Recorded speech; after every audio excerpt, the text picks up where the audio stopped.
Today's show is pre-recorded. Y'all know what time it is. Y'all don't know, y'all better ask somebody.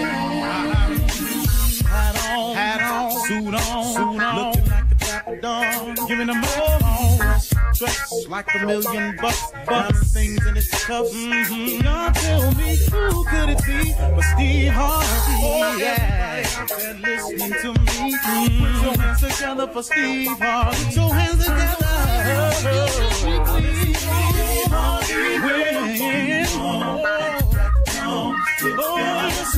Steve Harvey, why don't you join? Yeah.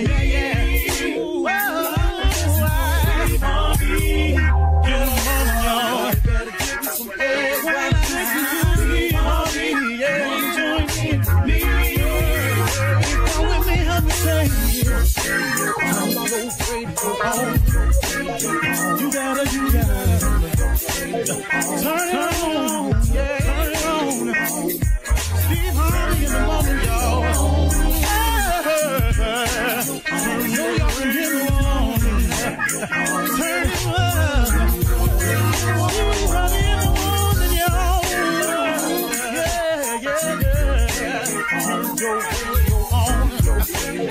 You gotta turn your radio on.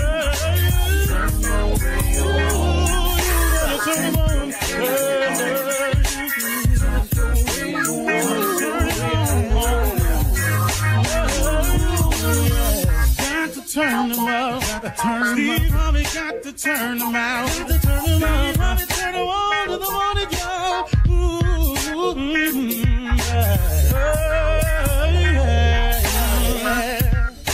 Come on, Steve. Come on. Do your thing, Big Daddy. I sure will. Good morning, everybody. Y'all listening to The Voice. Come on, dig me now. One and only Steve Harvey. Man, got a radio show.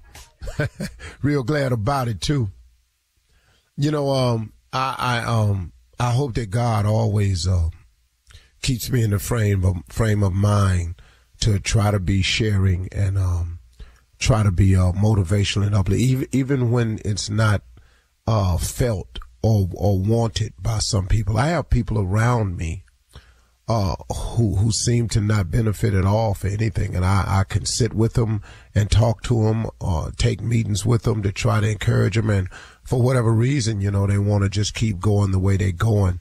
When you run into people like that, you have to pray for them. You have to just hope that one day that they release the chains on their mind and open up your mind to a new way of thinking. A couple of things I wanted to go over with you. I want you all today, in terms of motivation, I want you to be aware of statements or old sayings that have been created that you hear over the course of time, and you may be applying them to your life, and I want you to be careful of some of them. Because some of these old sayings, man, are not designed for people who are dreamers, are not designed for people who have any aspirations of being extraordinary. These are not designs or sayings that people who want to be extremely successful at anything or have high aspirations to put these sayings into your life. Let me give you an example. Statistics say. That's it. That's the one I want you to be careful about. Statistics say. Be very careful of stats. When a person says, you know, statistics say 1 out of every, what? See, listen to me. These are things that sound like they're good, sound, solid advice, but they're setting you up for failure. And you can't adhere yourself to a lot of these sayings that's been passed down from generations, and it's not scripture. It ain't in the scripture nowhere that statistics say. It's just some people. And a lot of people who have lost have come up with these sayings to justify why they keep losing or why they lost. When I was first got started in the business, there were more stand-ups around now than it is today, because the comedy boom in 84, 85 was it was gaining a lot of momentum. It was comedy clubs, comedy nights everywhere. The statistic that a guy told me, I told him I wanted to be on the Johnny Carson show, the Tonight Show. The guy said 1 out of every 2,000 comedians ever make it to the Tonight Show. Okay. Now, when he told us that, some of the comedians in the room went, well, wow, man, that's rough. Because a guy had also said that there was approximately 6,000 comedians in the country at that time. I don't know if it was true. I'm just telling you, guy was out there spewing numbers. I have no idea how many it was. But he said 1 in every 2,000 will make it to the Tonight Show. And he let the air out of everybody in the room but me. So every night before I went on stage, I used to do this right here. Ba-da-ba-ba-da, ba-da-da-da-da, ba-da-ba-ba-da, ba-da-da-da-da. That was the Tonight theme song. I was young, opening act, nowhere near Hollywood. I was in Cleveland telling jokes at one-nighters, but that was my thing. Because I was bent and determined that if it's 1 in 2,000, okay, why don't I just be the one? Be careful when people say statistics say, because they are set up for failure if you're going to adhere to them. See, that 1 in so many people win the lottery. But if you don't play the lottery, you ain't going to be the one to hit. Now, when the dude hits, you go, wow, he was lucky. But he played. Here's another one. Maybe it's not meant to be. All right, let's go one step further. I guess it wasn't the Lord's will. Don't you dare blame God for something you may have not done yourself. Because you didn't get the proper education, because you didn't do the things you were supposed to do, because you didn't stay to the task, because you quit, turned around and went the other way. Now, maybe it wasn't the Lord's will. These are all statements that sound like sound advice, but they ain't all the time got nothing to do with you. Stop letting these old fogey sayings get in your way of what can happen in your life. Don't put all your eggs in one basket. Why? Who came up with this? Who came up with this? If you don't pour all your efforts into one thing, how are you going to be great at that one thing? If Kobe Bryant, Michael Jordan, Magic Johnson, Larry Bird had not played basketball sun up to sundown, Magic Johnson didn't go to Michigan to get an education. Larry Bird ain't go to Indiana to get an education. These cats was balling. Michael Jordan didn't go to North Carolina to get an education. They went to play ball. They went to do one thing. Tiger Woods didn't go to Stanford to get an education. He went to play golf. Soon as he got good enough, he gone. These is guys that put all their eggs in one basket. See, what's cool with putting all your eggs in one basket is you now can maximize your effort and laser beam what you're doing. Your problem is all you got to do is make sure what is your basket made out of. If your basket is made out of faith, hope, hard work, and belief, then guess what? That's a good basket. I'm dumping all mine in it. Because ever since I was a young dude, I've been telling jokes. One thing only. Even when it got ugly and I was living in a car, I never quit telling them jokes, man. I just kept believing that them jokes was going to pay me one day. And I'd be doggone if it didn't. I ain't take no time off, go work at the Walmart, get me a job, go back to Ford and beg for my job back. Hey, man. Put all your eggs in a basket. Just make sure that your basket is made up of faith, hope, belief, hard work. Your basket woven by God, what you tripping for? You defeating yourself. Where is your faith? Where is your belief? Where is your trust? At one point in time, you got to believe that God can do what he say he gonna do, because he done it for others. He'll most certainly do it for you. Be careful of these sayings that's out here, that's aligned by losers and people to justify why they are not succeeding. Don't apply this stuff to your life and it ain't got nothing to do with you. You're gonna mess yourself up. All right? Okay. You're listening to the Steve Harvey Morning Show. Ladies and gentlemen, boys and girls, anybody else that's listening, this show right here, I don't know what to tell you. It's just really, really good. Now, there are others. Now, I got no complaint.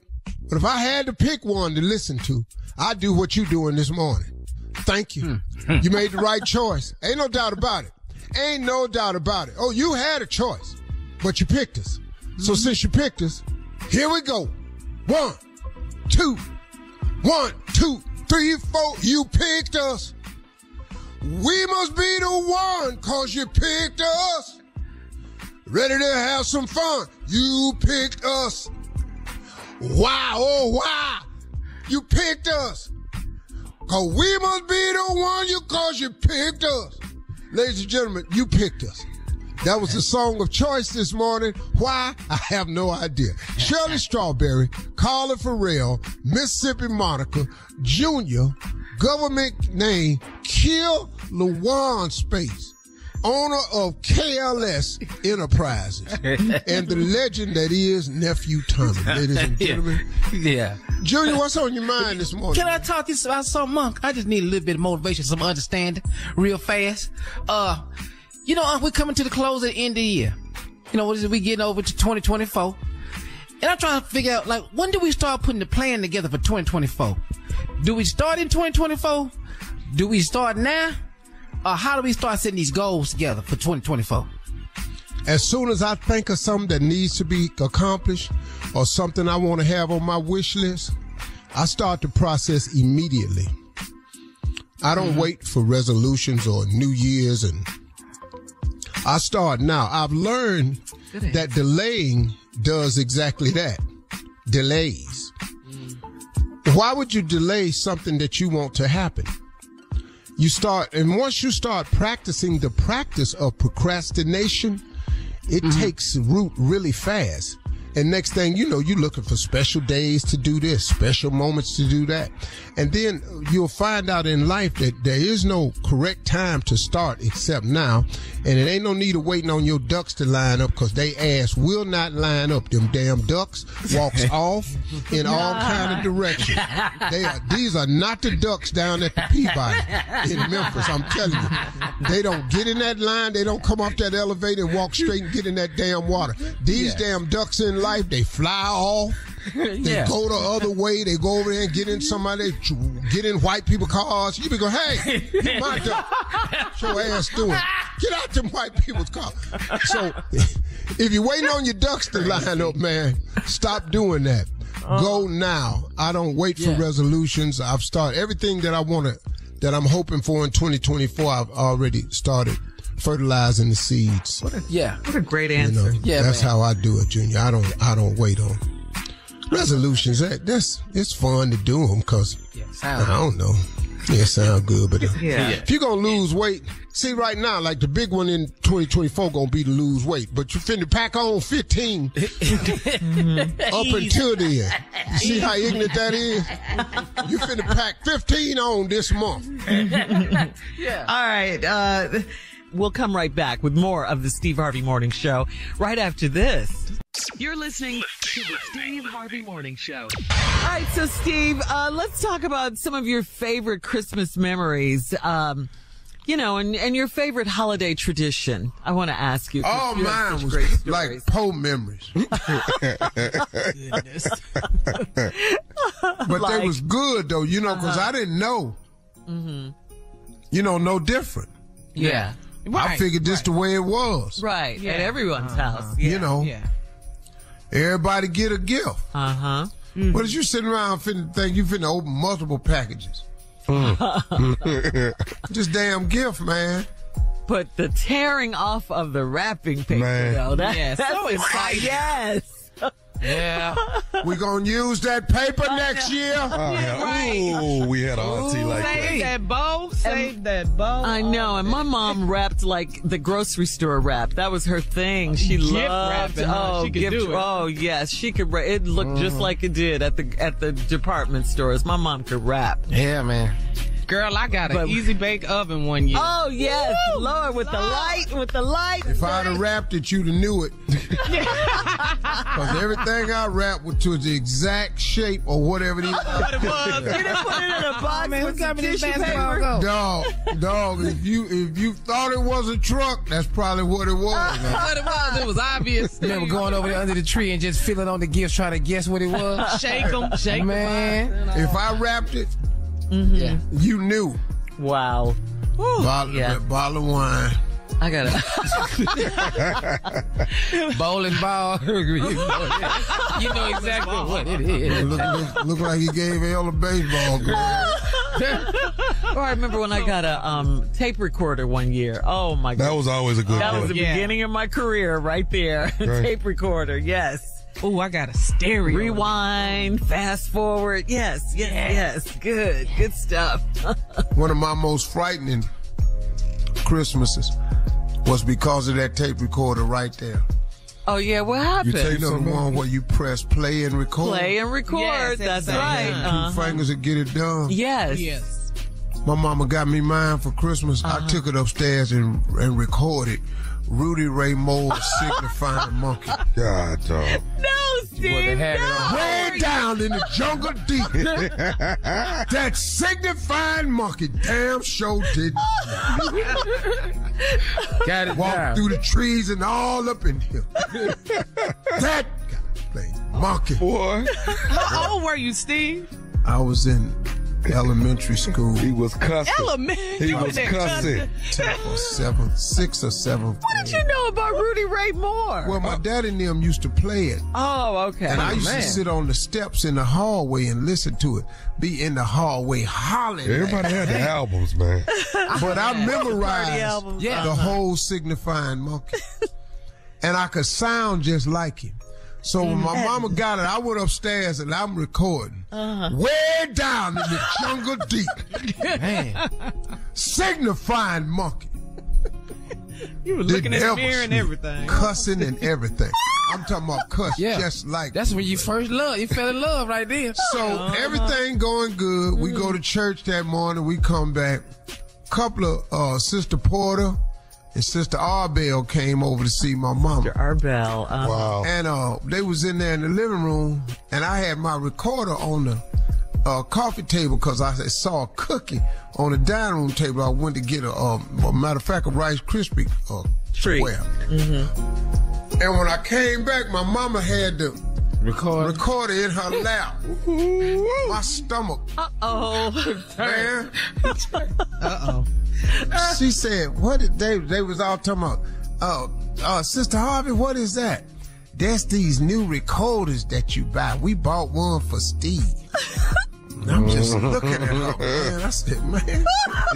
I'm the ass whooping. Yeah, man. Don't hit that button. So then this lady, Sister Porter say, what's on it? Oh, said, Sister Porter. Right here. And my mama pressed play. I opened it up like this. Way down in the jungle deep.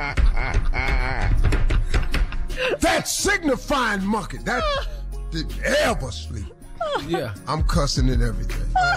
In front of the Sister Porter and Sister Arbell. No, but I mean, it's on the recorder. So my mama trying to find the button to cut it off. Oh, no. But she can't cut it off.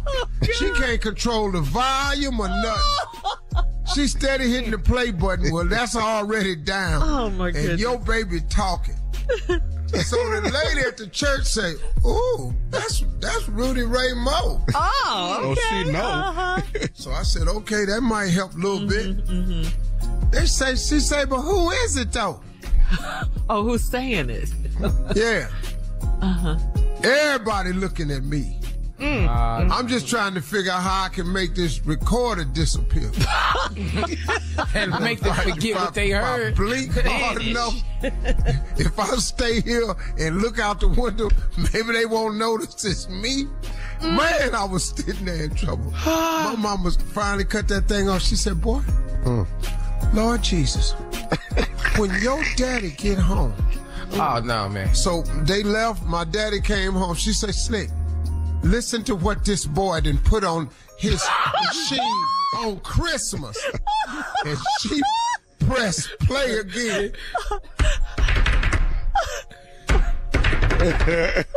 Way down in the jungle deep.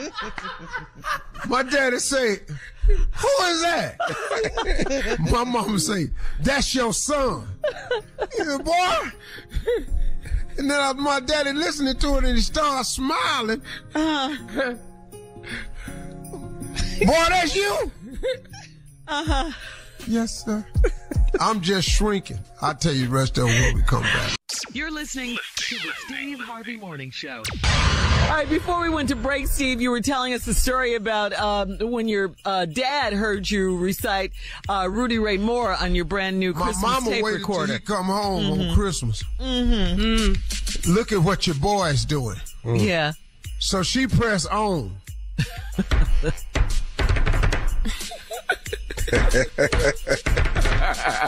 Way down in the jungle deep. That blankety blank didn't ever sleep. Walking through trees and swinging in the sand. That black. You can't say none of it. So my daddy listened to it. And he smiled. He said, boy, that's you? Uh-oh. Yes, sir. You thought you were in trouble. He said, where your coat at? Go get your coat. Come on. You gotta go outside and get a whoop on. Yeah. The cold ass will Put some miles on the car for this. I ain't never done that. I used to go in the basement. What is the coat? Right. He puts me in the car. He get the machine. We back out. We drive right up to Earl's gas station, about 5 minutes from the house. He got walk in Earl there. Merry Christmas, Slick. What's up, little boy? Merry Christmas. He's, boy, I got something for y'all. Look at it right here. Tell me who this is. So all the men in there was, boy, that Rudy R Mo. No, it ain't that Steve. A proud moment. That's They classic. said, you lying. Boy, that boy right here. This boy sound just like Rudy R Mo. So Mr. Wells say, well, do some of it. Oh, man. You can't. You thinking about cussing in front of y'all live? Man, I got to cuss in front of y'all. Did you do it? Hell yeah. They like that right there. Yeah. Boy, that boy looks just like you drunk. Oh, man. I love it. I love it. I love it. My daddy thought it was the greatest thing he heard. Now, he said, when we get back home, tell your mama we rode and talked about it. Oh, okay.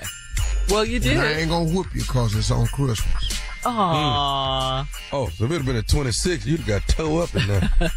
Well, he didn't want to whoop me no way because he That was his He favorite. thought it was He greatness. thought that was the greatest thing he Yeah. ever heard. Pure greatness. You take all that cussing off of that machine. You ain't even where you learned these words from. Right. Y'all got the album. You're playing at all the parties. This album. Them albums was good. You don't think I've been looking at this album? Yeah. Yeah. Wow. Who else you listen to, dog? Good Christmas memories right there. Red Fox. Red Fox. That's No, classic. this country comedian named Jerry Clower. Jerry Cloud. Oh. Yeah, that's what we listen to. It's hillbilly. Man. Okay. Yeah. I love it. No, yeah, that hillbilly was funny as hell, man. Funny, man. See, I was stealing Richard Pryor from my daddy. Oh, I was doing Richard and Eddie. Oh, He was yeah. doing Eddie. That's like Yeah. Delirious was my stand-up special there. When Eddie did Delirious. Woo! Man. Richard Pryor Wanted. That's the one. You should probably Live on Sunset Strip. Rip, Yeah. Man. Wow. That was back in the day That was the when thing. when your parents had parties, and weren't those called party albums or something, They Steve? would play them. Yeah. Absolutely. Party albums. So they would play them. You know. couldn't listen. You had to come in there and dance for them, then you had to go in the back. Yeah. Yeah. Come on in See, there the and record dance. player was right next to the steps leading up to my room, and it was behind the wall. Oh. So I sat on the steps. and listen. You can hear. I learned how to cuss everything. Yeah. The good old days. Gus. Gus. Gus. Goody Google. That's Eddie Murphy classic right there, boy. That red leather outfit, that was classic. Oh, yeah. Yeah, man. for sure. What was that red leather raw? That was that was Delirious. delirious. Delirious was the red. Raw was the Raw purple. was a purple. Was purple. one. Yeah, blue. Raw was purple. Leather. All leather. Raw was raw. Yeah. Raw was raw. Yeah. Nah, man, when that fool was doing that fool was doing that doggone buckwheat. Man. Oh, yeah. Saturday Night Live when he got Saturday shot. Night, yeah. Oh, man. He got shot. No, damn that when he got shot, when he was doing the hits. Buckwheat season. Mais. Me na ma name. Me na ma na do. 3 times a lady. Said you Dwight, me times a lady, me not know you. What? I know. Knew. That boy sang 3 times a lady. I was hollering. Yeah, he gave us some great laughs. Eddie Murphy. Eddie Murphy on Saturday Night Live. Yes, Velvet Jones. Mr. Robinson's Neighborhood. Yeah, all of that. He answered the door. Who is it? Hey, his movies are The classic. absolute best sketch artist. Man. Yeah. That damn Eddie, man. James Brown in that hot tub. Boy. Dog. Man. He stuck his toe in that Man. Boy. Come get in the hot tub. Wait a minute. Hot tub. Boy, that was it, man. Boy, in the movie Trading Places. Oh, When, man. what is his name? Valentine. Oh, Billy Ray Valentine. Billy Ray Valentine, boy, when they finally got him off the street and took him to the house. Yeah. And they had him in the back, and he was taking a bath, and they was coming out shutting the door, and he was in there singing. Yeah. Boy, when I showed that to my daddy hollered laughed. Man. When you think of love, gotta get it on your mind. When you think of gotta get it on your mind. Oh, man. I said, boy. You used to open this show every day with that With song. that right there. Yeah, that's where I got it from. Yo. Good memory. I tell you, man, that. What's the best? 48 Hours of Beverly Hills Cop. Oh. What was 48 Hours about when he was with Nick Nolte? Oh, yeah, Trading Places. Coming to America. Come to Coming to America. Funniest Classic. comedy movie I've ever seen. Yeah. Yeah. Yeah, it was great. It was. Because the great. All right, coming up at the top of the hour in entertainment news, Steve, you're going to love this. Are you listening, Steve? Sexual chocolate. Are you listening, Sexual Chocolate? That's Randy Watson. Yeah. That's right. Yes, Randy. You're listening to the Steve Harvey Morning Show. All right, guys, time now for Ask the CLO, the Chief Love Officer, the CLO, Steve Harvey in the building. Are you ready, sir? All day. This one is from Jacqueline in Memphis. Jacqueline says, I'm 38 years old and I'm married to an older man that loves foreplay and long, drawn-out intimacy. After 6 years of that, I would love to have a hot and steamy quickie in the kitchen or wherever we are when the mood hits us. His formal way of lovemaking is boring and I doze off sometimes during sex. I want some spontaneity. So I've considered having an affair with my ex just for a little tune-up once a month. Is this a sign that I'm getting bored with my marriage, or is it just the boring sex? No, it's both. It's boring sex, a sign that you bored with your marriage, and a sign that you headed to divorce court. It's also a sign that, it's a lot of stuff wrong here, lady. But come on now. Is it a sign that you bored with your sex life? Yeah. You went to sleep. I probably ain't been at my best sometimes over the years, 63 years. I'm pretty sure some days I wasn't at my level best. But your ass ain't finna go to sleep, though. That ain't what you gonna do. What? Just because you yell? Ain't no way in hell you go. Hello? Because I'm yelling. That's right. Something gonna happen. I'm hollering something. You gonna bump your head up against that board, something. You're still at it, huh? No, you're not going to sleep, dog. I don't know what he doing where your ass can go to sleep. To sleep? You know. I mean, to sleep? Wow. But what about having sex with her ex for a little tune-up once a month? Okay, she already, her mind already gone. It's over. Right. Yeah, this is over. Dangerous right here. It's over. But what makes you think your ex wants you, though? Uh-oh. Oh, wait. Wow. Uh-oh. Might not be what you think. I'm just saying. We're moving on. Delia in Durham, North Carolina says, I've been in an on-again, off-again type of relationship with my daughter's father for 3 years. He cheated on me after my daughter was born and ended up marrying the lady he cheated with. Whenever he comes to see our child, we have sex, and I let his wife know. One day she decided to come over to talk to me, and one thing led to another, and we had sex. What? She friendly? Now, yeah, now we enjoy each other's company without our man in the picture, and he is upset about it. I plan to keep seeing her until I find a good man to settle down with. Am I wrong for messing with his wife? What? Delia? Delia?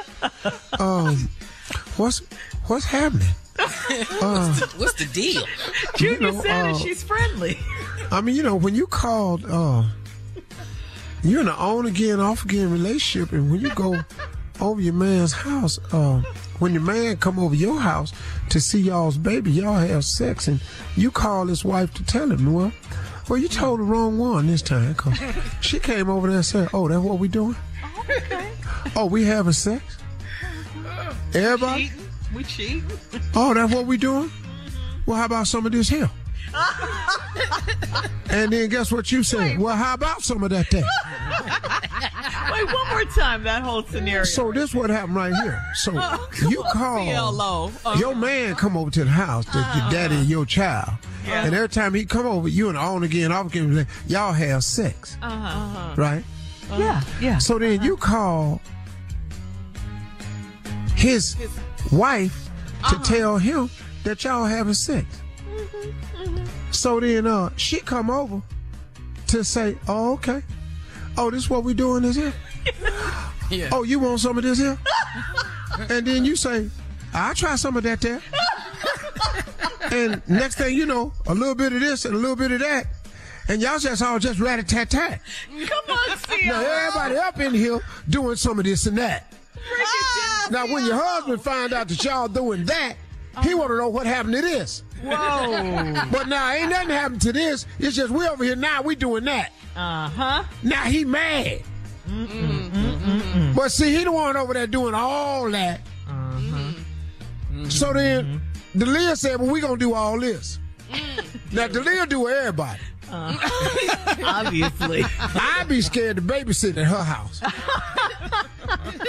Cause you get some too. Ooh, you can't Postmate, can't drop nothing off. Oh, you dropping stuff off? I like stuff getting dropped off. Oh, you want to do some of this? I'll do some of that. Well, let's go and do this then. What about Amazon? Amazon Prime come up to the door. Oh, you deliver stuff. You want to deliver some of this? I deliver some of that. Ooh, Delia, you want some of this? You want some of that? Let's go on down here. All right, quickly, let's get to Calvin in Seattle. He says he's a 47-year-old. Somebody pull up in the front and had a little girl go up on the porch with some Girl Scout cookies. Who that brought you over this house, little girl? My daddy? Tell your daddy come on over here and sell these cookies to me. You want me to buy some of them cookies? You want to buy some of these cookies? We selling cookies? I got cookies. What flavor? We got all flavors. I try anything. Exactly. So she wants to know, is she wrong for messing with his wife, Steve? That is her question. No, you wrong She's for not? everything. Oh, she wrong for everything. All of the above. You wrong for messing with her husband, which got you introduced to the wife. That's right. You just a little tricky little something, ain't you? Yeah. busy. All right now. All right. Thank you, CLO. You're listening to the Steve Harvey Morning Show. All right, so here's the question, guys. What marks the beginning of the holiday season for you? Is there a specific song that puts you in the Christmas spirit? How about a special movie? Carla, The Temptations. That's Christmas Eve only that I watch. Yes. David In my Ruffin. mind. Yes. Also, Imitation of Life. That's another good Christmas movie. So what about you, Steve? I know you like. Yeah, this Christmas. Yeah. That kicks it off for you. Hang on, mistletoe. Hey. I'm gonna get to know you better. Yeah. This Christmas. That's my song. I hear that. it's I'm with Christmas. you. Yeah, Yeah, that's that's number it. one, and then The Temptations is I number ain't two no for me. Bing Crosby. I'm dreaming of a Bing white. Crosby. Now, ain't nobody listening for that. No. It's How about all the about Christmas Donnie. song? Nat King Cole. Oh, that's a good one. How that go? Chestnuts. Chestnuts Chestnuts, roasted. Yeah, that's my jam too. I love that song. Yeah. Yeah. Someday at Christmas, Stevie Wonder. I love that Christmas. What is that? Too. You know, Someday at Christmas. You don't know that one? It ain't beat your song. That's what you saying? Like, And I it didn't love top your Hell song. no, it ain't done it. No, Donnie's number one for Yeah, us. that's Black number people. one. And Donnie- Temptations For Christmas, for me now is number two. Stevie's music. Oh, that's my dude. Oh, yeah, for sure. Oh, the albums. Oh, talking book. Oh, Maybe your baby done made some other plan, keeping me worried. Hey, Where is this other me again? Hey, that's the You've gone other off. baby, boy. Yeah. Boy, that's that damn talking book when he was sitting on that rock. Yeah. Woo, that boy right there. He didn't know they had him on the rock. You ain't have to say that. Yeah, he thought he was doing a photo shoot in the backyard. They took his ass out in that desert. God. He didn't know he was on a rock. Wonder. Yeah. You ain't have to say all that. I can't Crazy. stand him. I know. You saw him with his hands, saw him putting out his hands trying to feel his way around, see where he was. I tell people right here, listen to me, let me tell y'all something. I've been around Stevie. Stevie ass ain't blind, I don't believe it.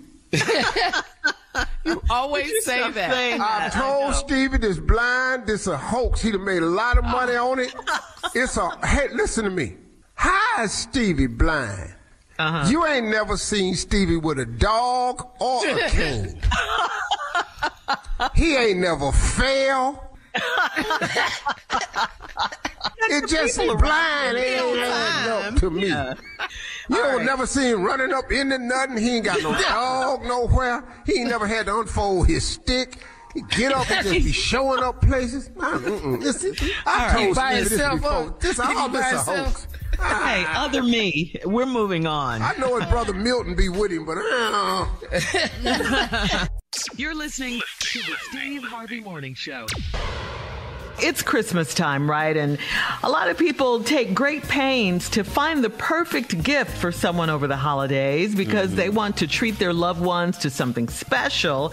But it turns out that a lot of people aren't necessarily thinking that way. In fact, many are really just looking for ways to outgift the loved ones in their lives. A new survey finds, a new survey finds that 61% of Americans see gift giving as a way to outgift their loved ones. 39% of people say the person they are competing with see that person as their sibling, usually.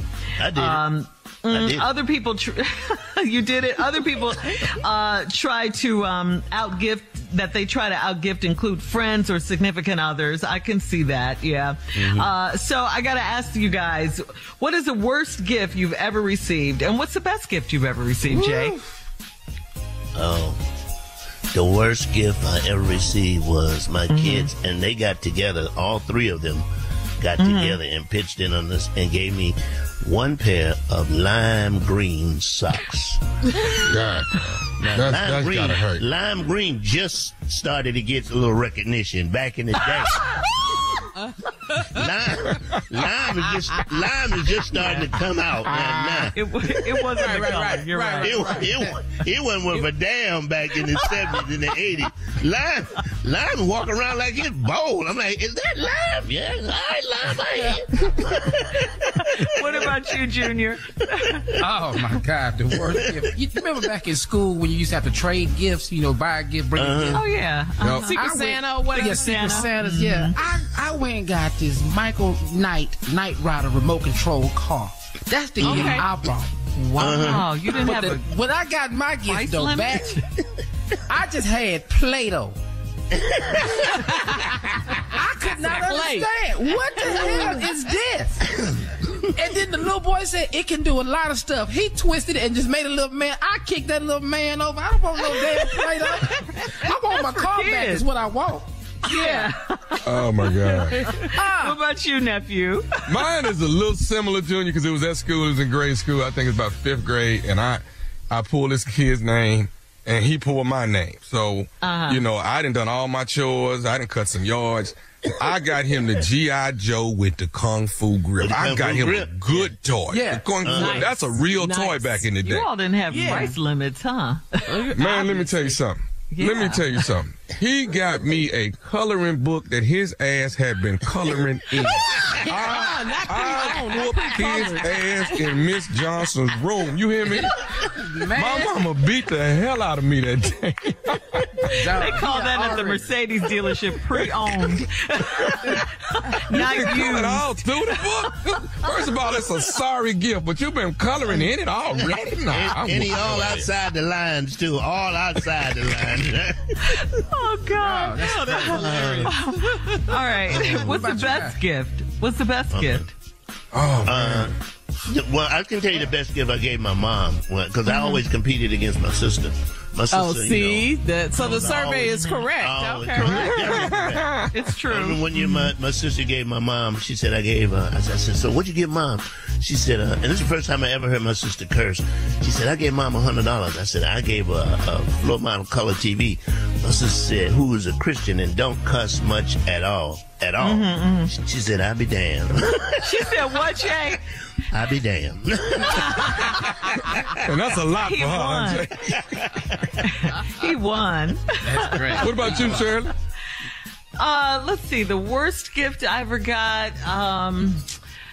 I don't know. I guess it was a microphone when I was little. Not little, but younger.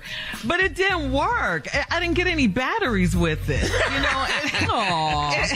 It was like, I'll tell you the worst gift I ever. yeah. I mean, What you got? A keychain. I'm so mad. An older relative gave me that. I want to throw that keychain at her. Yeah. And then the worst gift of all was, of course, a set of pots. Anyway. Yeah. Anyway, all right. Coming up next, it is the nephew with a prank phone call right after this. You're listening to the Steve Harvey Morning Show.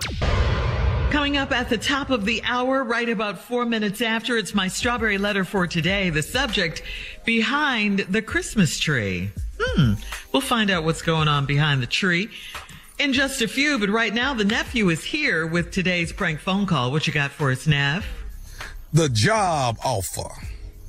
The job offer. offer. That sounds harmless.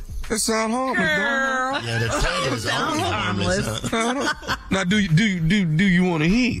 Yeah, I can hear it's harmless. Okay. Yeah. It sounds harmless, but do you want to hear it? Of course. Take a listen. Here it is. Hello? Hello, I'm trying to reach a William, please. Yes, this is William. Hi, William. My name is Daniel. I'm with Employment Agency. Oh, yes. How's it going? Okay, I'm pretty good. You actually came in a couple of weeks and filled out some forms. And Yeah, I did. You're seeking employment, correct? Yes, sir, I am. Okay. Well, listen, I got a few things here I'd like to go over. If you have the time, I'd like to get a couple questions from you. I think I actually have something I could send you out on Monday if you actually fit the criteria. Okay? Oh, okay. Well, hold on one second. Let me grab a pen real fast. Hold on. Okay. All right, go ahead. I'm ready. All right. Are you used to physical labor at all? Yes, I am. Okay, so that's not a problem health-wise or physical. You're able to handle that kind of stuff. Yes. Okay. About how tall are you, William? About 5'8". 5'8". Okay. And how much do you weigh? About 150. 150. Okay. All right. Let's do this now. Have you done any singing at all? Not. I can sing a little bit. Not. I'm not a singer, but I could blow a little bit, but not professionally, but Right. But you're pretty good at holding a note, at least, though, right? Yeah, I can hold a note. Okay. Not bad at all. Are you good working out in the heat? Is that okay? Yeah. At this point, man, I'm willing to take anything. Yeah, I'm cool with that. Okay. How long you been out of work? Man, for about a year and a half now. Okay. Well, man, we're going to try to fix that for you. I know with the way economy is, I know how people can be out of work and not be able to find what they're looking for. But I think we've got something up our alley. Now, let me ask you this question. Are you good working barefooted? Barefooted? Yeah, without shoes on at all. Well, I mean, I guess if the job requires it, then, yeah, I can do that. Okay. Now, we're going to start Monday morning right at sunrise. So we're talking about 5:30, 6 o'clock here. We're going to need you to report to the field to actually get ready, okay? What kind of job is this? What you're going to be doing, William, is what you're going to be doing is actually picking cotton. And we want you to do it barefooted, and we'd like for you to actually sing while you're doing it. Man, you got to be kidding me, man. Are you serious? I'm dead serious. The job pays $10 an hour. We're going to get you some good hours out there. I know it's going to be... Wait a minute, man. With all due respect, man, you're talking about picking cotton and bare feet and $10 an hour, man. Don't forget, I do need you singing. It's going to be do you know any Negro spirituals? No, I don't. And I don't think, who is this again? Like I said, I'm Daniel.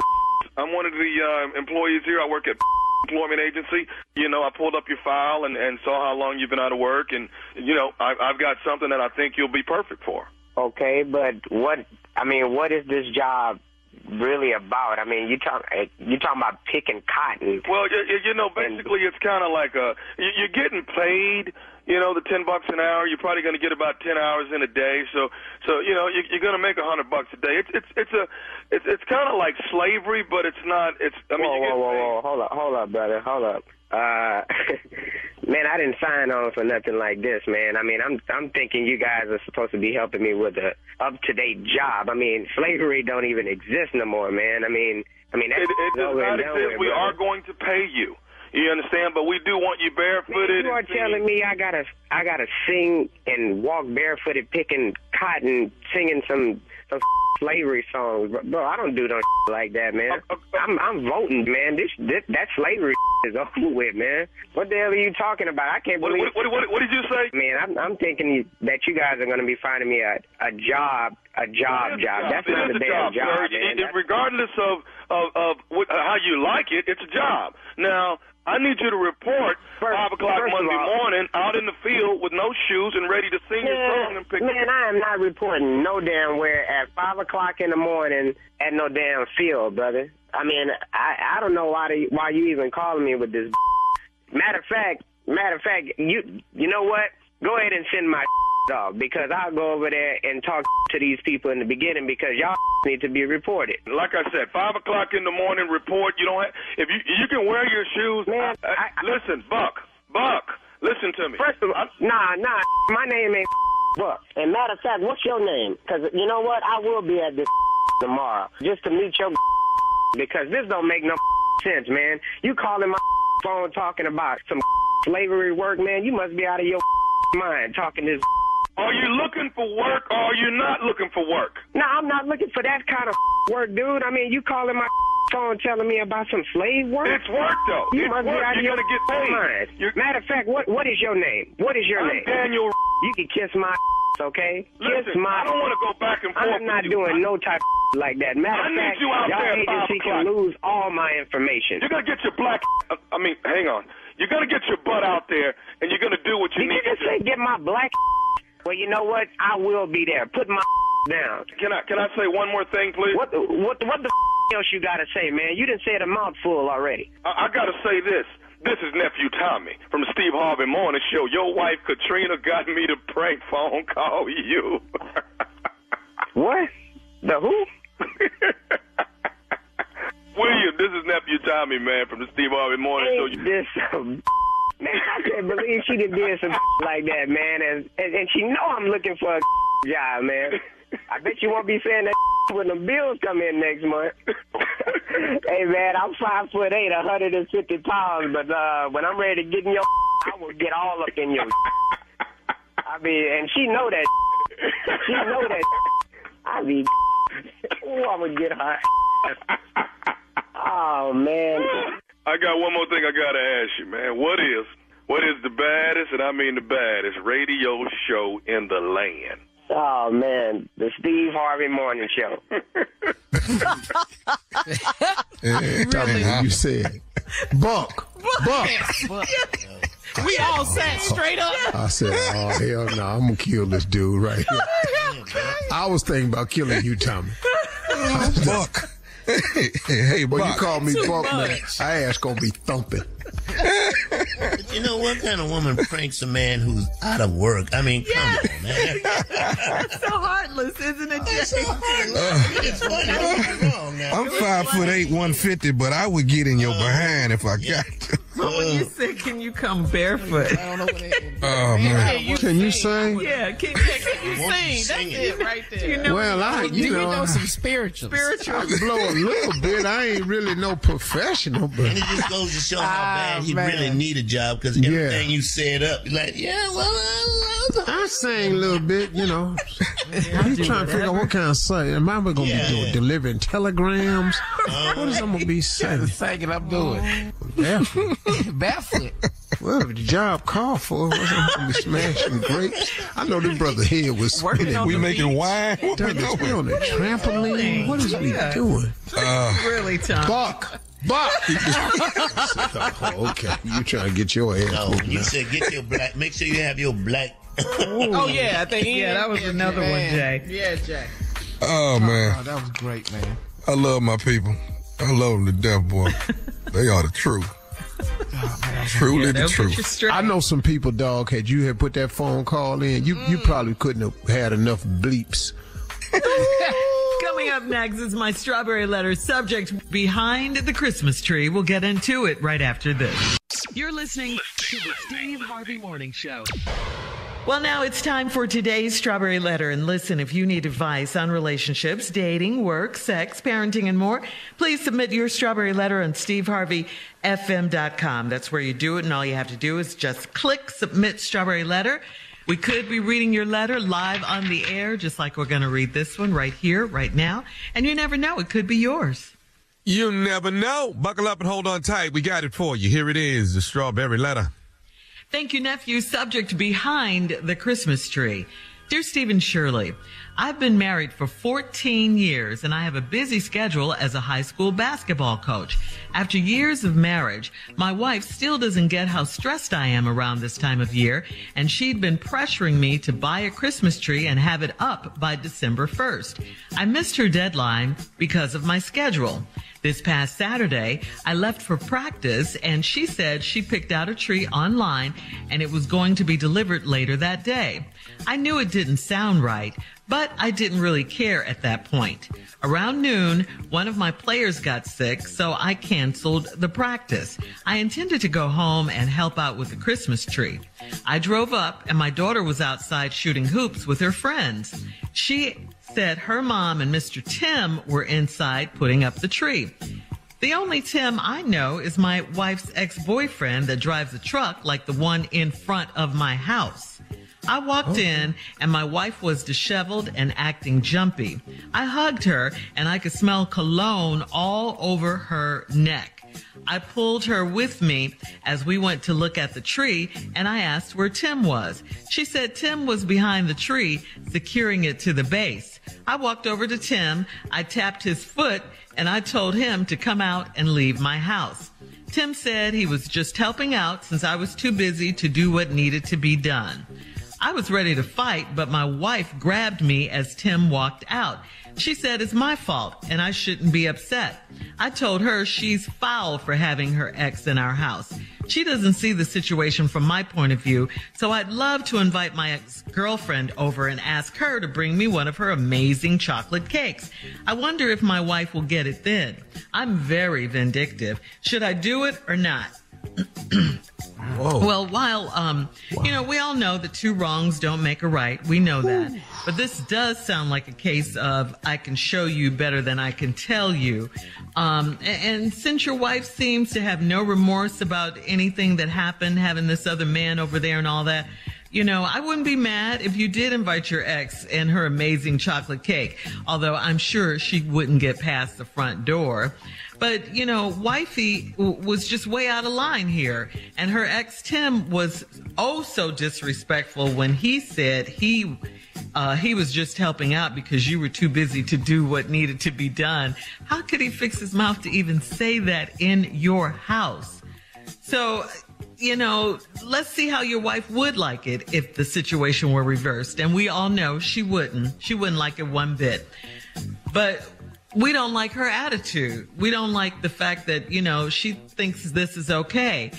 She's disloyal. She's unsupportive of you and what you have to do as far as your coaching job and all of that. And bringing her ex in to try to take your place in your house is just, these things are unthinkable for a wife to do to her husband.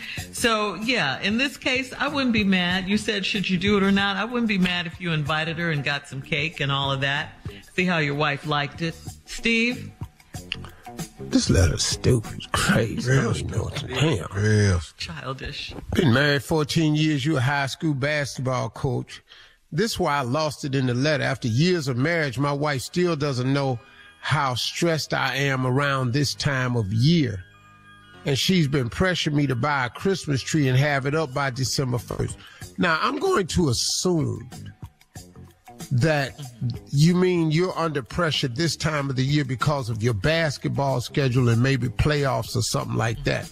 Maybe that's what you're talking about. Because at first I thought about you were stressed out about buying Christmas trees and gifts. I was a little confused about that. But either way, it don't cause for that much pressure. I mean, if you a basketball coach, I understand it's a little tight for you this year. I do understand that, bro, so I ain't knocking that right there. But she wanted a Christmas tree, have it up by December 1st. The mandate in our house is the day after Thanksgiving, the Christmas decorations begin. That's a mandate at our house. Don't let December get here and I don't have my tree. Gonna be a problem at the house, okay? All right, just want to throw that in right here. This past Saturday, you went to practice. She said she picked up a tree and had it online, was going to be delivered later that day. I knew it didn't sound right. I don't know why it didn't, but you said it didn't sound right, but I really didn't care at this point. So at noon, one of your players got sick, so you canceled the practice.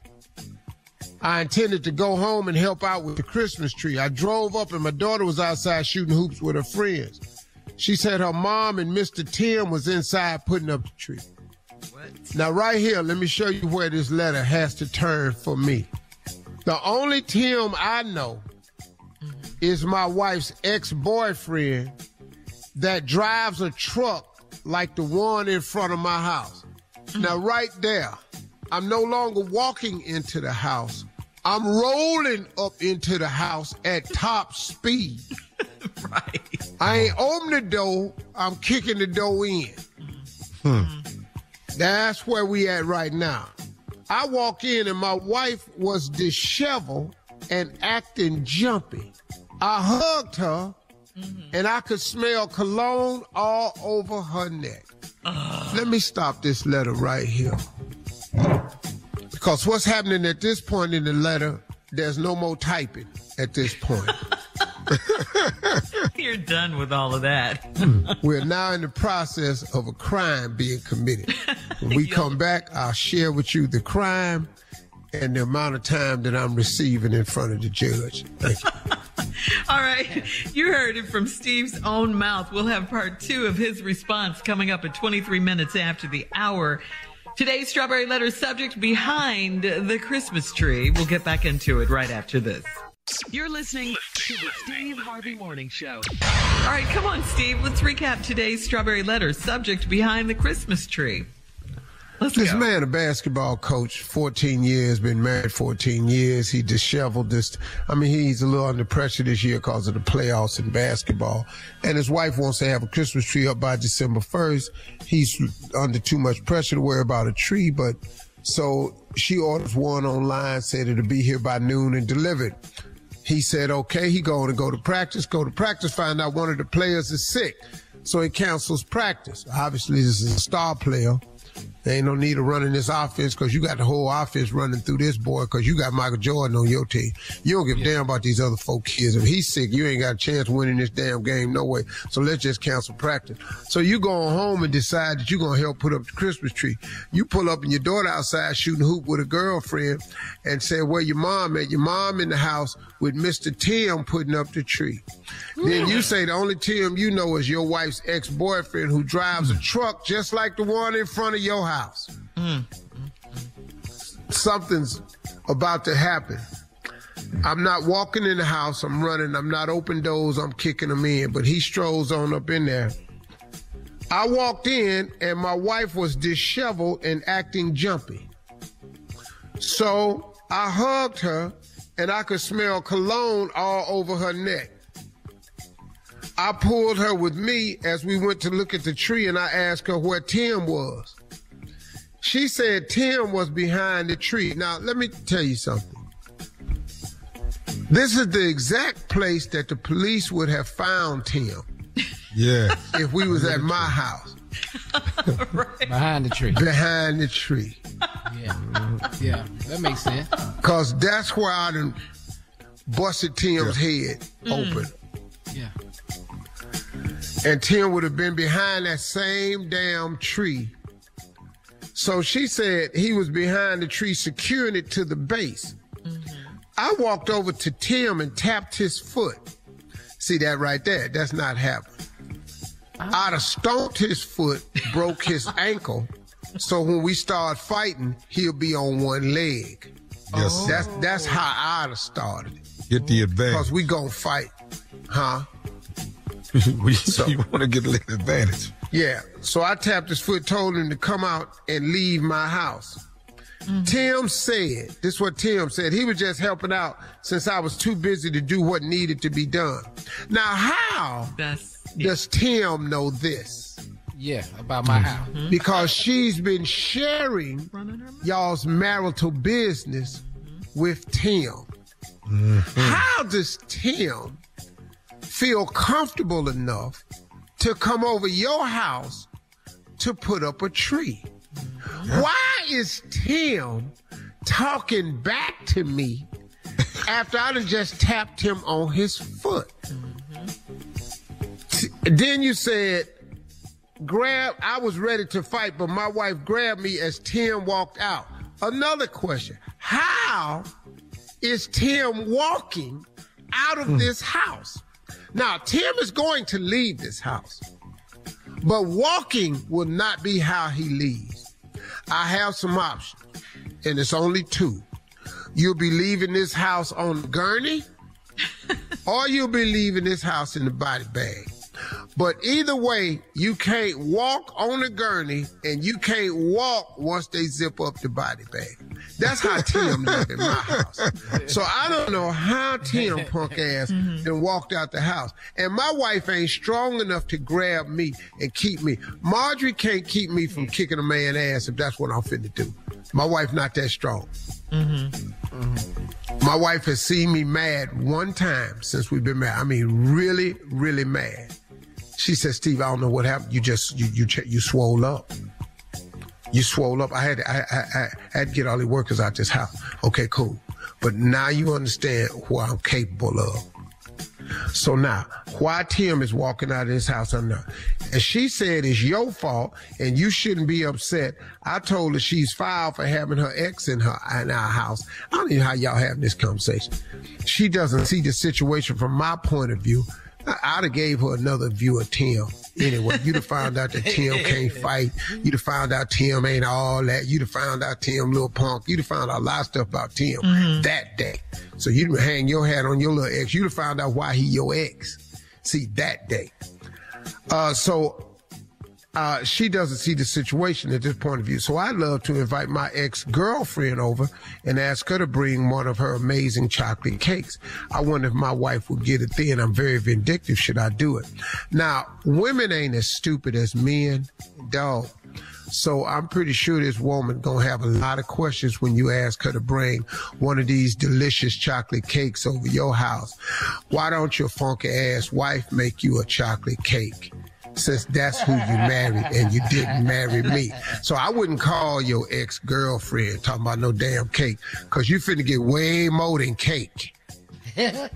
Now, do I think you ought to invite this girl over? No. But I do think you need to rerun this letter and start this letter back over to where you tapped him on his foot and he came from behind that tree. And this whole letter need to be written. That chalk mark is behind the tree, yellow tape is around the tree, and the coroner's office and some detectives is outside. I'm downtown behind a 4-inch piece of glass telling y'all this strawberry letter because I don't have a computer in prison. Thank you for the strawberry. All right, Steve, thank you. You're listening to the Steve Harvey Morning Show. All right, guys, it is time to look into the crazy mind of J. Anthony Brown. Oh, Lord. Well, I'm glad you did that. I'm glad you're doing that. You are? I know a lot of time I have foolishness and craziness. And a lot of time. What you got today? Knowledge, wisdom, what's in there today? Something I have that's very, I put together a little company that's called Sidepiece Helper. Now, for a side piece, you won't be able to get in touch with who you want to get in touch with on the holidays. It's starting. It's going to be tough for you. But with Sidepiece Helper, you can call and get out all your frustration. They're not going to judge you. Cause you call a friend, they're going to judge you. Well, I told you. We're not doing that at Sidepiece Helper. Sidepiece Helper is helping side pieces get through the holidays. They're listening. They're quiet. They got good advice. Tommy knows about it. I mean, we talked about putting them together. So, Tommy, what you got now? Well, I mean, they help us, and we are helpers. You know what I mean? Right. And we're going to try to do what we can to get the message to your loved one. Right. Okay? Right. So what you have to do is, if you watch the movie Harriet, go in your backyard and start singing. And then the people next will start singing, and sooner or later, the message will get way down the way to the person that you wanted to get away to. You understand? Get a message to the one you love. We'll let them know, because I know these are terrible times. I hate them. With everything in us. I know. This is brilliant. You know, you guys, one thing about this show, we're always helping people. That's right.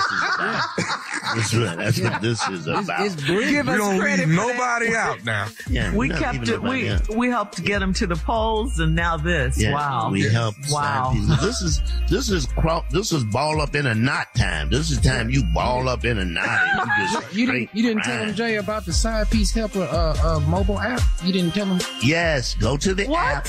Go Yeah, to it's a the mobile side. app. Yeah. Like if Go you to need the like a app. side piece on Christmas, you can't get it to it. We'll take a plate to her from your house. Yes. And we take the plate to her Yeah. and we put her gift, we transport that, whatever it is. And if she But got Junior, something to here send to back, help. we drop You back know off. what we got? You know what else we got? We got side piece hamburger helper. See, that's the dinner for them. You see, that's the dinner for them to have. Yes. Because they can't have what everybody else got. You see what I'm saying? Now you're thinking, huh? Download the app and get out of that balled up knot. Thugs and Harmony. Yeah. You told her how good your wife cooking is. Well, now she can taste it. That's it. Right. I hate Side all piece of you. helper. I Download do. the app. All right. Coming up, more of the Steve Harvey Morning Show right after this. You're listening to the Steve Harvey Morning Show. Time now for Comedy Roulette.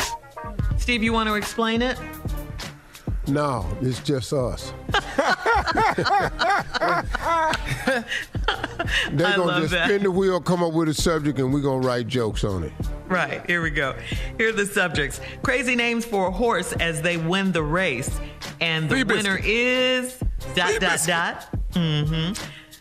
Ways people spoil a movie for someone who hasn't seen it. And the last one, commandments that should have been in the Bible. Here we go, spin the wheel.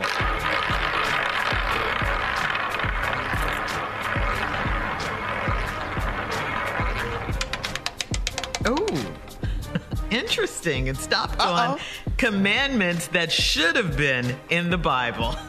What? Okay. We're going to rewrite the Bible. The Lord has a sense of humor. Thank God. Yeah, sense of humor. Yeah, okay. Well, then, this is something I would like the Lord have put in there. Move somewhere warm if you got sickle cell. That would have been a nice one having there for me. Commandments that should have been in the Bible. Let's go, nephew. Thou shalt not steal unless you going through something. I'm sorry. Not a pass. Commandments that should have been in the Bible, Steve. Thou shalt honor thy husband. There we go. I like that. Look at them. Look, turning their head down. Look at them. I see them. The ones that's married, evil ass. Whatever. About honoring you, but they ain't even honor their husband. I wish I would. Commandments that should have been in the Bible. Come on, Junior. Thou shalt know when she mad. Why are you talking like that? Oh, you will. Don't worry. Commandments that should have been in the Bible, nephew. Thou shalt not go through my phone.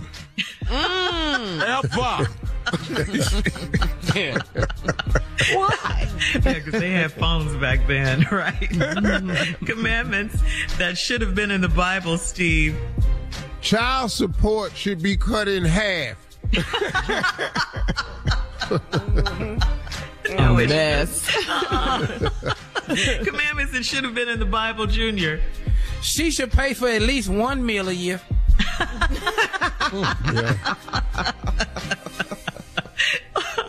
Commandments that should have been in the Bible, Tommy. Thou shalt not talk when the game is on. Okay?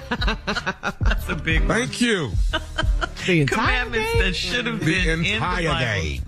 Steve Harvey. Thy children should repay you all money spent. That ain't That right. one. Not mad at that one. Commandments that should have been in the Bible, Junior. Thou shalt always want to have sex with me. Yeah. Come on, boy. Yeah. Always. Why is these no's in here? Commandments that should have been in the Bible, Tommy. Thou shalt not commit adultery unless it's been committed on you first. Hello. You're going to hell. Once you do it, I get to do it. Once you just do it, rewrite an actual commandment. Right. You're supposed to stay away from that. These are supposed to be jokes. Commandments that should have been in the Bible, Steve. There shall be no alimony. All yours are marriage related. All of them. Commandments that should have been in the Bible, Junior. Thou shalt not make me like all your family. Everybody. Come on, Steve, close it out. Commandments that should have... Do something naked, Steve. No, this goes to my entire family. Thou shalt keepeth thy hands off my wallet. That, ladies and gentlemen, is Comedy Roulette. You're listening to the Steve Harvey Morning Show. A Florida woman was arrested after she and her date broke a sink off the wall while fooling around in the ladies' bathroom of an Irish pub. Her date went into the ladies' room after knocking back a few drinks, and they had sex. When they finished, they returned to their seats at the bar, and an employee went into the bathroom a few minutes later and noticed major damage to the sink. Trammell tried to play it cool and act like nothing happened, but the pub manager called the cops.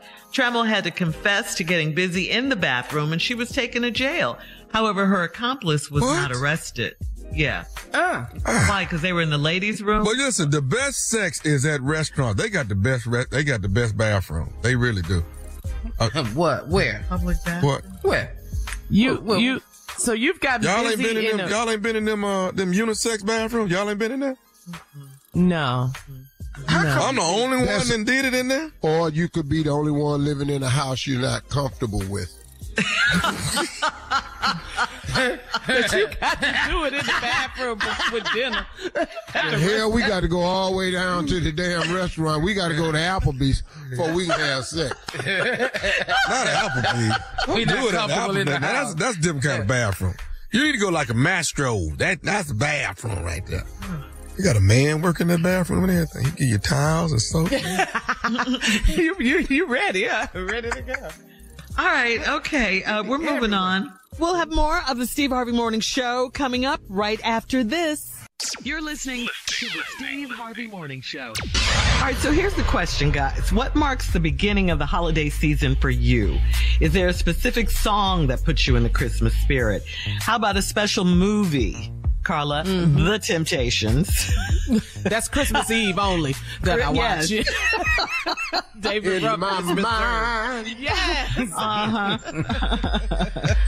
Also, Imitation of Life. That's another good Christmas movie. So what about you, Steve? I know you like. Yeah, this Christmas. Yeah. That kicks it off for you. Hang on, mistletoe. Hey. I'm gonna get to know you better. Yeah. This Christmas. That's my song. I hear that. I'm with you. Yeah, that's that's number it. one, and then The Temptations is I number ain't two no for me. Bing Crosby. I'm dreaming of a Bing white. Now, ain't nobody listening for that. No. It's How all about the Christmas Donnie. song? Nat King Cole. Oh, that's a good one. How that go? Chestnuts. Chestnuts roasted. Yeah, that's my jam too. I love that song. Yeah. Yeah. Someday at Christmas, Stevie Wonder. I love that Christmas. What is that? Too. You know, Someday at Christmas. You don't know that one? It ain't beat your song. That's what you saying? And I love Hell no, it ain't Donnie. No, Donnie's number one for us. Yeah, that's number Like, one. And Donnie- For Temptations Christmas, for me now is number two. Stevie's music. Oh, that's my dude. Oh, yeah, for sure. Oh, the albums. Oh, talking book. Oh, Maybe your baby done made some other plan, keeping me worried. Hey, Where is this other me again? hey, that's the You've gone other me, off. boy. Yeah. Boy, that's that damn talking book when he was sitting on that rock. Yeah. Woo, that boy right there. He didn't know they had him on the rock. You didn't say that. Yeah, he thought he was doing a photo shoot in the backyard and took his ass out in that desert. God. He didn't know he was on a rock. Yeah. He had to say all that. I can't stand him. I know. You saw him with his hands, saw him putting out his hands trying to feel his way around, see where he was. I tell people right here, listen to me, let me tell y'all something. I've been around Stevie. Stevie ass ain't blind, I don't believe it. You always say that. I told Stevie this blind, this a hoax. He done made a lot of money on it. Hey, listen to me. How is Stevie blind? You ain't never seen Stevie with a dog or a cane. He ain't never failed. It just blind ain't adding up to me. You don't never see him running up into nothing. He ain't got no dog nowhere. He ain't never had to unfold his stick. Get up and just be showing up places. I told Stevie this before. This all this a hoax. Hey, other me. We're moving on. I know his brother Milton be with him, but All right, coming up, it's Steve Harvey and his closing remarks. You don't want to miss it at 49 after the hour. You're listening to the Steve Harvey Morning Show. Last break of the day. Been a pretty good day, interesting day. And Steve, your closing remarks are back. We love them. What do you have for us today, Steve? All right. Here it is for today. This is a really uplifting one. I just want to talk to you for a minute about dreams, because everybody has them. But dreams are so important, man, because there's a scripture that says something to the effect that a man without a dream or a vision shall perish. A man without a dream or a vision shall perish. So, I mean, just everybody has to dream, and everybody has to envision something. It is the thing that pushes us forward. It's one of the most important motivating factors in your life today. The hope that things will change for you from what they are now. That's what it is. You dream of one day owning a business. You dream of one day of climbing the corporate ladder. You dream of one day becoming an attorney. You dream of one day of being a supervisor. You dream of one day driving a certain car. You dream of one day owning the house of your dreams. You dream about traveling around the world. You dream about the man or the woman of your dreams. You dream about the family you've always wanted. You dream about being happy. You dream about being successful. You envision yourself with a lifestyle that you've always wondered about and seen other people living. You envision yourself somewhere else other than where you are. Everybody feels those things, man. But let me explain something to you. As motivating as that is, as motivating as dreams and visions are, dreams don't work unless you do. Get me now. Dreams don't work unless you do. I was reading a book by Michael Strahan. Michael Strahan's got a book out called Wake Up Happy. And one of the subtitles on one of his chapters is that too, that dreams don't work unless you do. I am telling you, man, that is such a true statement. Nothing comes to a dreamer but a dream unless you work. Dreams don't work unless you do. Nothing comes to a dreamer but a dream unless you work, man. You've got to put forth a serious effort to make your dreams come true or the things you envision come to fruition. You've got to put forth a massive all-out assault on it. And why not? What else you got to do? I would rather be working on my dreams and visions than to be sitting there watching my life go by day after day after day after day and doing nothing about it. Even an inmate that's incarcerated can get in a program to take his mind outside the walls to further better himself. So in the event that he does get out, he at least comes out with something that they can't take from him, which is knowledge. How is it that those of us that are free don't have enough sense to try to do something to better ourselves, our position, or our plight in life? Oh man, you've got to be kidding me. All you got to do is dream, but dreams don't work unless you do. Now look, it's not easy to make your dreams come true. It's really not. I'll tell you that. But I'll tell you that's not easy to do, but I'll tell you what's harder than do that. Be nothing. Because I have been both. I have worked so hard to make my dreams come true, and I've sat around being nothing. And I got news for you. Sitting around being nothing is hard, man. It's so restrictive. Even if you think of something, you can't do that. You can't go to the store and get an ice cream because you done sat around and decided to be nothing. And how do you become nothing? By doing nothing. It's hard being nothing, man. Now let me tell you something. On your way to your dreams, you're going to hurt. You're going to hurt along the way. You're going to have some regrets. Man, I should have stayed on my job. I sat up here and jumped trying to start this business. I had a job that kept a steady income coming in. You may have some regrets one day. You may even consider quitting one day, but don't you do it Because the moment you stop working on your dreams stop becoming true. Dreams don't work unless you do.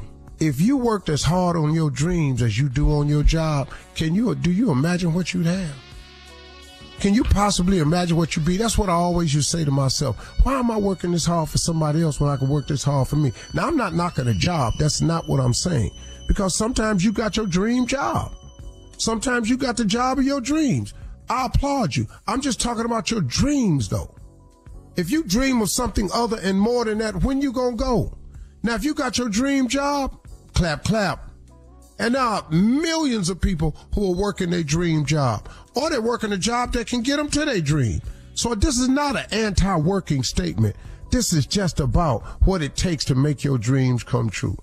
A man without a dream or vision shall perish. I have one simple philosophy in my life. Steve, why you work so hard? Why you got so many shows? Why you always doing this? My philosophy is very simple. I spend all my time building my dreams. So when I get some time, I can live my dreams. I've always dreamed of traveling around the world, going to places. I've always dreamed of being relevant to somebody. I've always dreamed of being important to my children. That's why I work so hard. Those are my dreams and visions. What are yours? Dust them off and remember, dreams don't work unless you do. You dig? That's my closing remarks for today. Ladies and gentlemen, talk to God today. He'd love to hear from you. Y'all stay in peace.